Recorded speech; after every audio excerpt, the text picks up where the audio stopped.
It's that time again.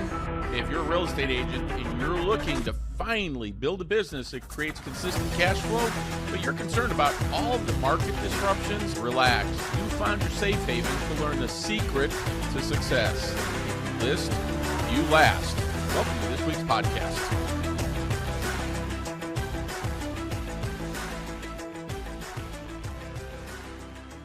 Hey, welcome, fellow listing agents. Bob Mangold, the listing coach, here with this week's episode of the If You List, You Last podcast.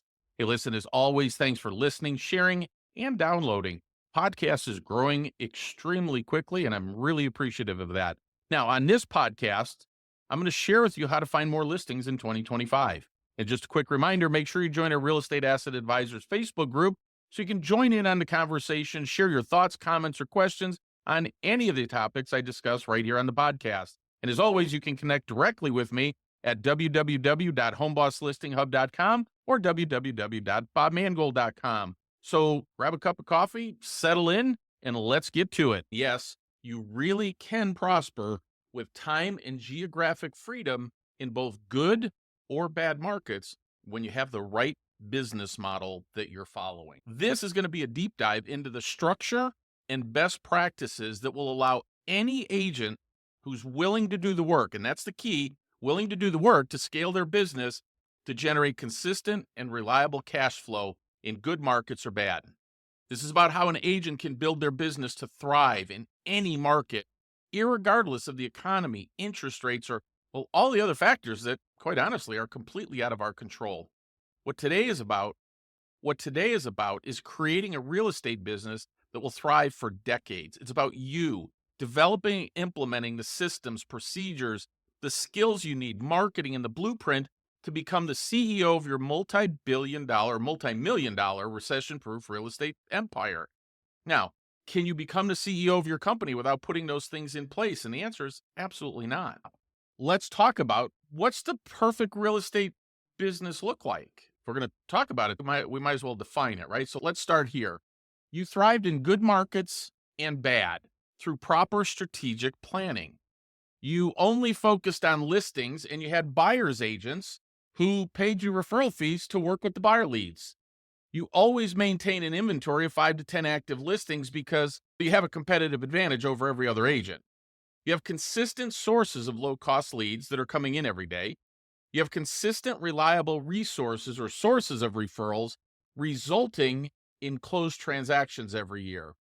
You have a 5,000 person minimum database of highly targeted potential home sellers.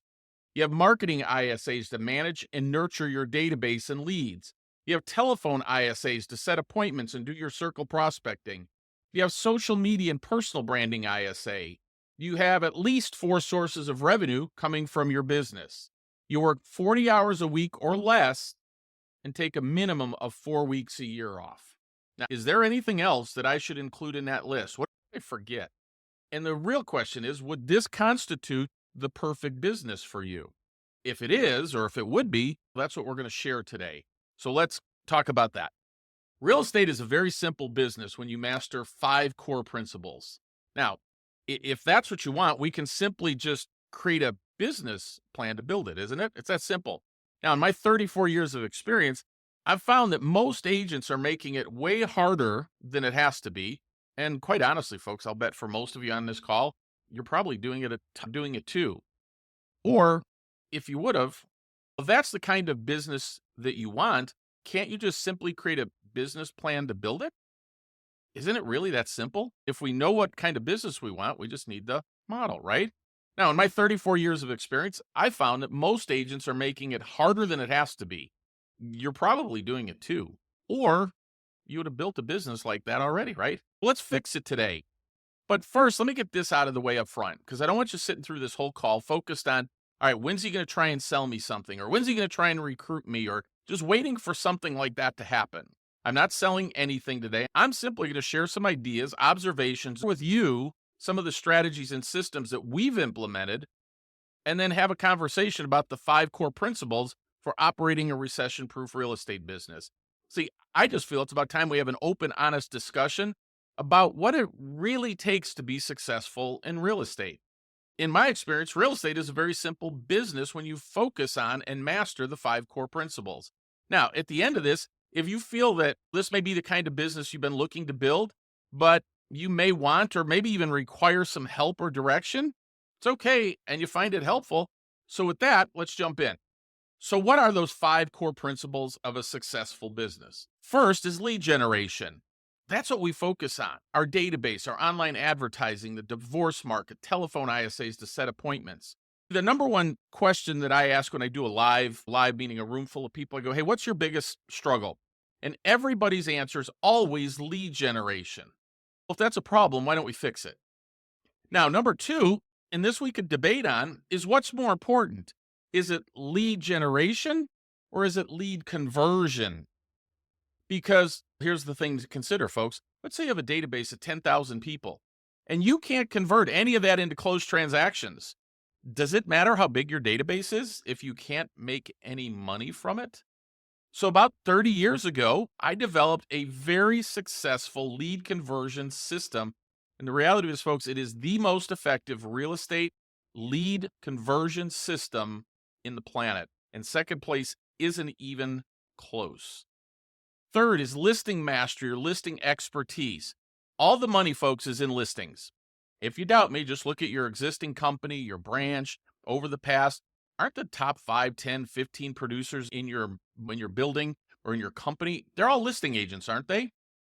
So, about 7 years ago, we developed a proprietary list that will completely set our agents apart from every other agent in their marketing.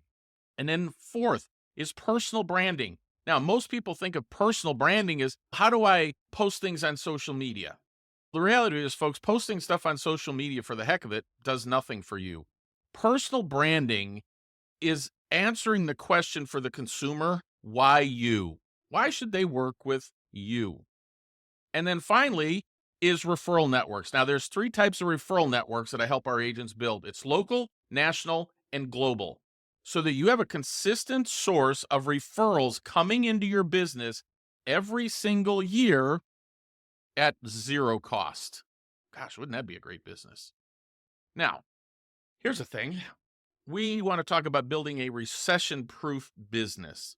Now, how can we possibly do that? Because let's be honest, folks, we're not in control of the economy or the lack of inventory or interest rates or any of that, are we?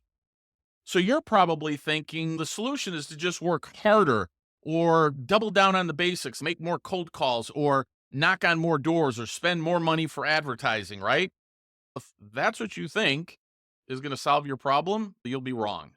So let's talk about that. So I'm going to prove this to you with 8 simple questions. And then don't worry, I'm going to give you details on these as we go through. So first, do people who are getting divorced, do they care what the economy's like or what the interest rates are? Do seniors that have health issues and can no longer take care of a home or maybe they need to move closer to their kids, do they care about interest rates? Did you know that 60% of all homes sold in the last 2 years were seniors? 10,000 a day turned 65 for the next 13 years. So this is a niche, folks, that's going to grow for decades. Next, do investors and flippers profit when the market is good or when the market's bad? Unfortunately, they profit when the market is down. Do you know that as I speak today, there's more than 30,000 flips going on right now in the country? And two things, aren't flippers always looking for their next flip? And aren't they always looking to get the most money for their homes? So in a down market, flippers are a great resource of business, aren't they? When military members are reassigned, does the military care what the markets? Do they go, hey, we're going to send you to an air base in Jacksonville, Florida, and you know what? Hey, take a year or two. We know the market's not great and interest rates are high. Does the military do that? Of course they don't. It's like you get reassigned, you get moved. Do families that inherit their parents' homes through the probate process, do they care what the markets, or do they just want to sell their parents' homes so that they collect their inheritance? Unfortunately, that's what they do. Do corporations that relocate their employees care what the real estate market is like or what interest rates are? And then finally, do the banks that sell their foreclosure properties, does it matter what the market conditions are like? As a matter of fact, the worse the economy is, the better it is for REO listings, isn't it? And so at the end of the day, there's 8 different ways that you can recession proof your business. But you might be thinking, cool, all I got to do is have that to recession proof my business, right? The simple answer to this is, wow, all I got to do is build a database of 5 to 10,000 of these sellers. That'd be it. If you think that's the answer to your problems, it's not. It'd help. Don't get me wrong. It definitely would help.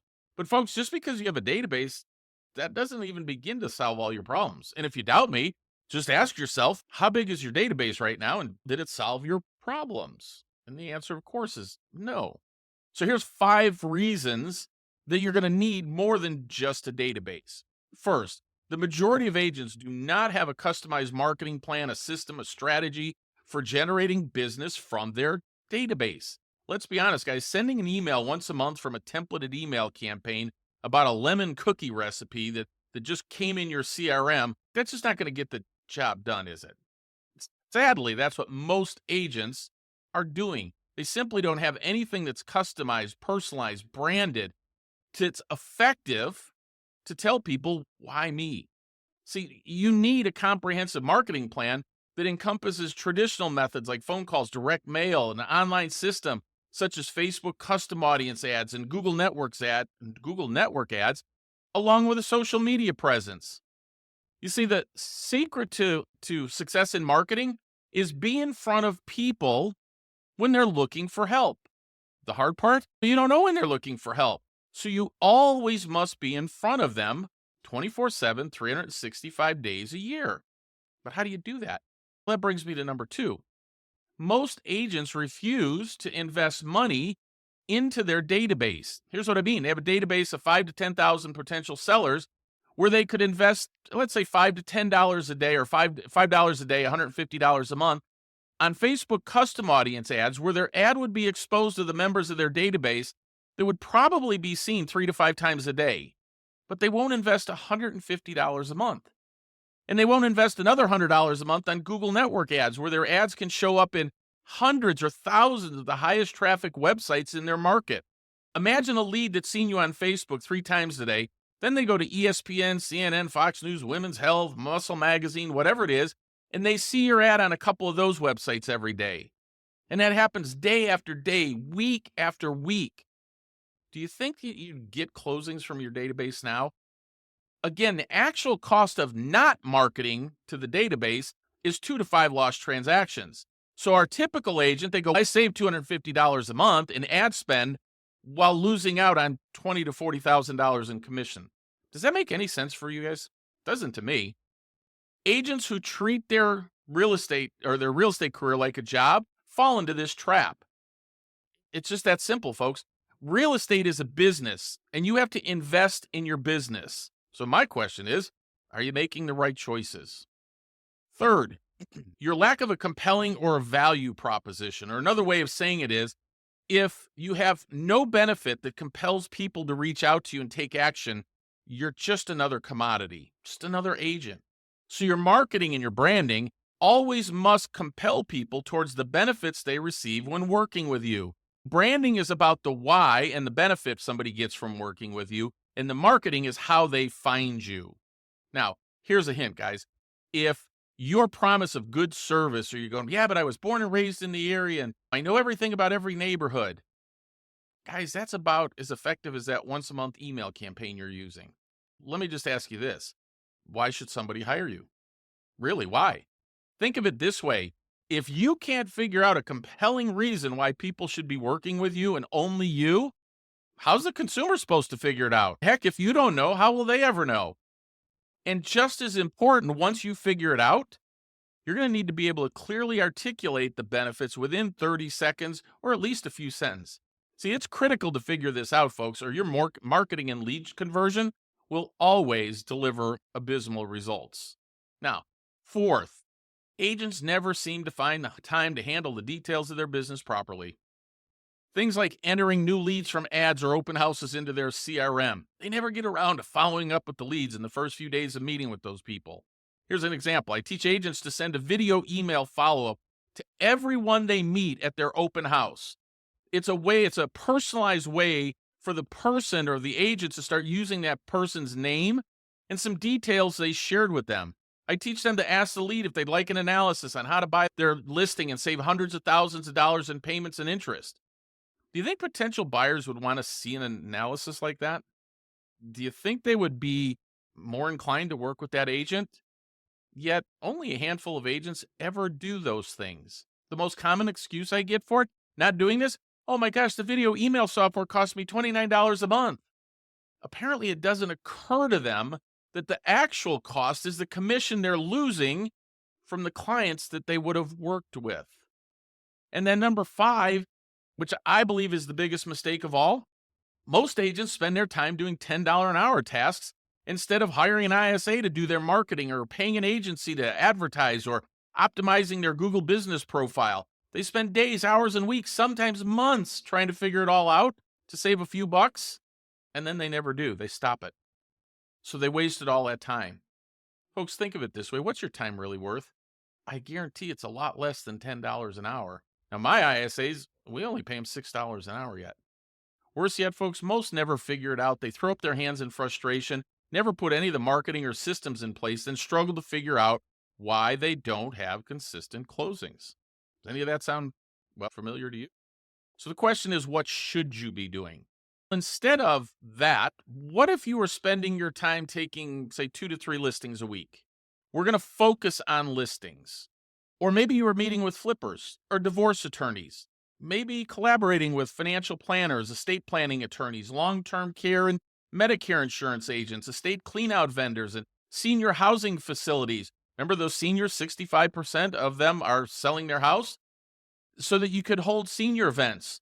Not only would you put yourself in front of a ton of senior homeowners, but you'd also be developing referral relationships with senior specialists. What if you created a Facebook referral group for local military members by providing help and resources for their family to help them transition to their new community and be a source of help for those leaving the area? Wouldn't that be taking control of your business? Those are the $10,000 an hour activity, folks, that an agent should be focused on, not punching leads into a CRM. So really, it's decision time. $10 an hour, $10,000 an hour. The good news is you're in 100% control of your time and your business plan. It's totally up to you. So now let's do the breakdown. I'm going to break down each of those 8 categories for you real quick. So divorce, here's what we know. In the first year, 19.1% of divorcing homeowners will list their home on the MLS. In the second year, 48.4% of divorcing homeowners will list their home on the MLS. That's a total of 67.5%. So think of it this way, folks. Out of every 100 homeowners who file for divorce, 67 of them will sell their home in the next 24 months. So wouldn't it make sense to create an effective marketing strategy and marketing plan to the specific needs of that market? Wouldn't it make sense to, have an email campaign that you could send out 3 times a week that delivered value to them? Or maybe you mailed a postcard once a month, along with maybe you had specific Facebook custom audience ads targeted to that list of people only. Then maybe you had lead generation ads giving away, like we use ebooks and things like that. Or maybe you built a Facebook Messenger database where you literally could send them an ebook through a Facebook database or Facebook Messenger database that will show up in their Facebook, not in their spam, not anywhere else. And then we do something called an equity insight analysis report. What if you did that for their home? Out of 100 people, we know 67 will sell their home. At the end of the day, what are you going to do for the next 24 months to be in front of those people as much as humanly possible to do that? Next, the seniors. Hey, 65% of every listing in the last 2 years were people age 55 and over. 10,000 a day will turn 65 years old for the next 13 years. This will be a highly lucrative market for decades. Here's the good part, folks. You may talk to a senior today and they go, hey, I have no intention of moving. I'm not doing it. For good or bad, folks, changes for seniors can happen very rapidly. Things like health issues, right? We've had people who's like, nope, I'm not moving, and fell down their stairs and suddenly they're moving. Or had more serious health issues and had to go into senior care facilities and things like that. Maybe they just want to downsize. Maybe their kids have moved away and they want to be near their grandkids. So the good news is whatever they tell you today, that could change 30 days from now. Their situations change, but we know for a fact these people will be moving. Let's talk about flippers. They're in every market and they thrive most in the down markets. The good news is there's plenty of motivated sellers there. They have houses, they spent a bunch of money, now they need to take and sell it to be able to get the return on money. It's a great source of business in down markets. Now, you're going to have to determine how you'll target those flippers that buy and sell at least 5 properties a year. When I teach this, I'm not looking for the person that does 1 flip a year. I don't have anything against them, and I'd certainly work with them. But imagine if you had 10 flippers that sold 5 properties a year. But the most important thing is you're going to have to determine why you're a benefit, right? Your USP, when you see USP, it means unique selling proposition. Why would they hire you instead of selling it on their own, cash offer, got a relative in the business, another agent who advertises on radio, TV, etc.? Why are they going to work with you? What specific benefits and systems do you offer that would benefit them from working with you? We know why it would benefit you to work with them, but it's not about you. It's about what's in it for them. And flippers are everywhere. You could drop me off in a plane, and by later that afternoon, if I hit the ground at 10 a.m. in the morning, by 1 or 2 o'clock, every market has flippers.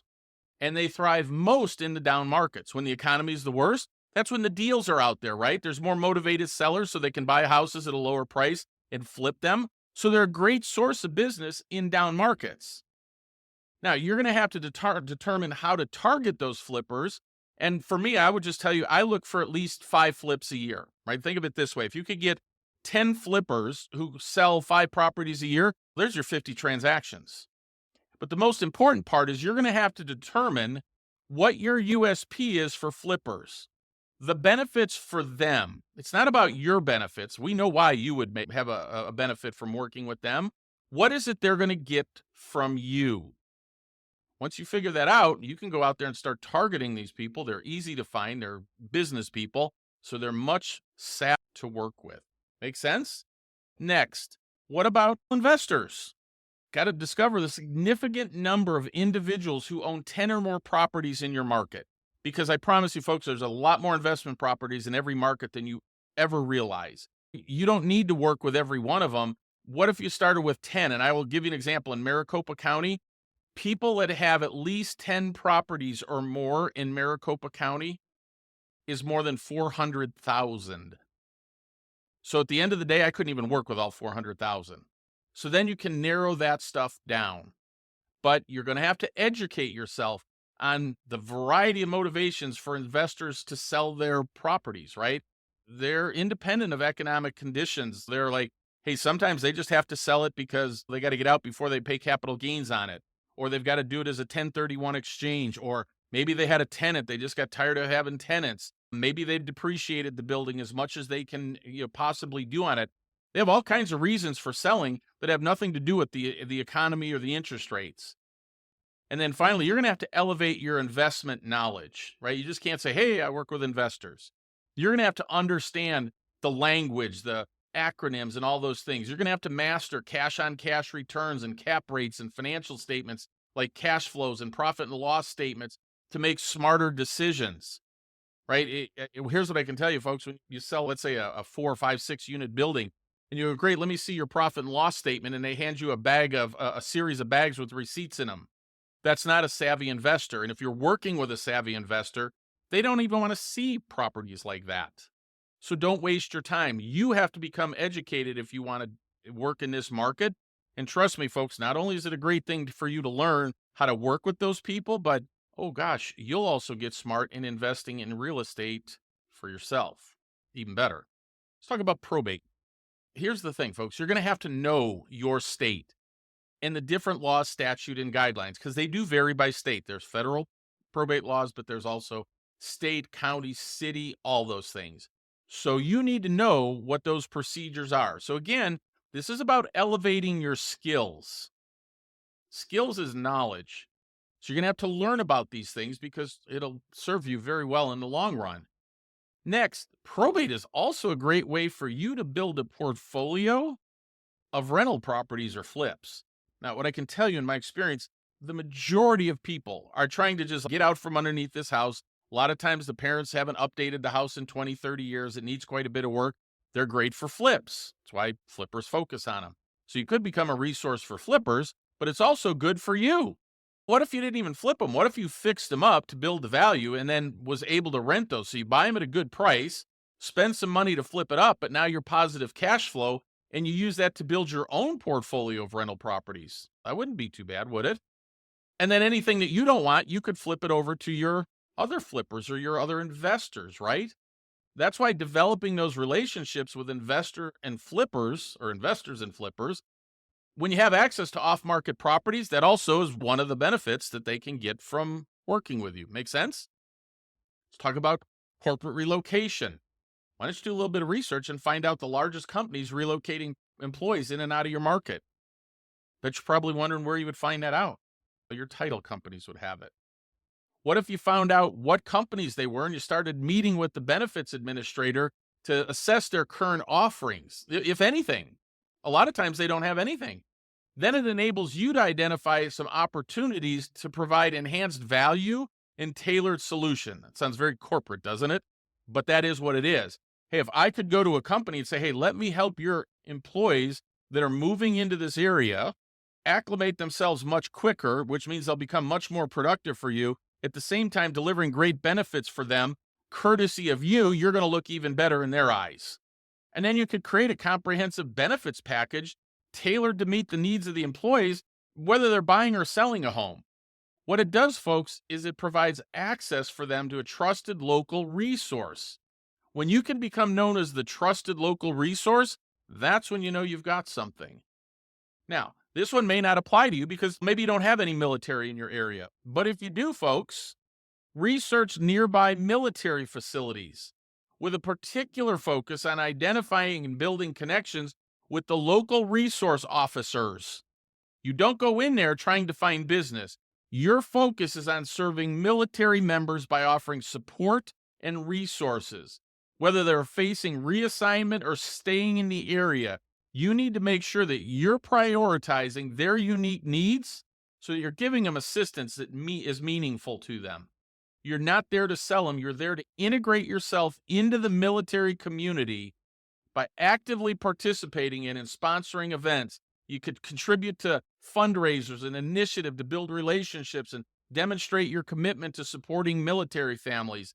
This is more of a calling than a marketing strategy or gimmick.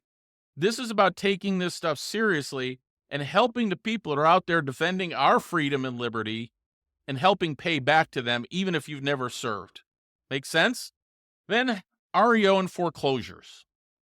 You're going to learn the REO process. And then you're going to have to learn the platforms for every lender because most of them use different platforms. So again, you're going to have to up your skills and do this. The way to break into that is start doing what are called BPOs or broker price opinions. They're an excellent way to establish yourself in the REO space and helps you gain valuable experience. But hey, guys, also, you get paid to do it in many cases. So it actually provides a supplemental source of income. I'm always seeing on Facebook in real estate groups going, hey, I need a side hustle. Your side hustle should be doing BPOs because guess what? As you do BPOs and they learn that you do a good job, guess who they start assigning the listings to? But I want to make sure that you ensure you know what you're getting yourself into. It's not as easy as what everybody just sells it off as. There's good points to it and bad points into it. So understanding the process is critical. Having a mentor, if you don't have any experience, is a must. It's not even an option, folks. It's a must that you have to have that. It's a complicated business. It's built on relationships. And boy, once you have those relationships, boy, it opens up a whole new door of business for you. So now just imagine that. Imagine this. So here's the $1 million question. If your business was set up and running like this, could you scale it to 7 figures a year? What do you think? Here's the probably more important question. What if you never get a database and you have to do all the work instead of ISAs or buyer's agents, or you have to figure out how to implement all this on your own and you never have new leads and referral sources? My question is, what's going to happen to you? This is a decision time, folks. You can pass this off and say, hey, this is just another class. And yeah, okay, that was cool. I learned some helpful stuff. The question is, what are you going to do about it?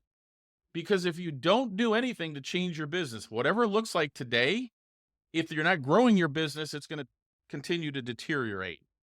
So what's going to happen to you if you don't start implementing these kinds of systems in place?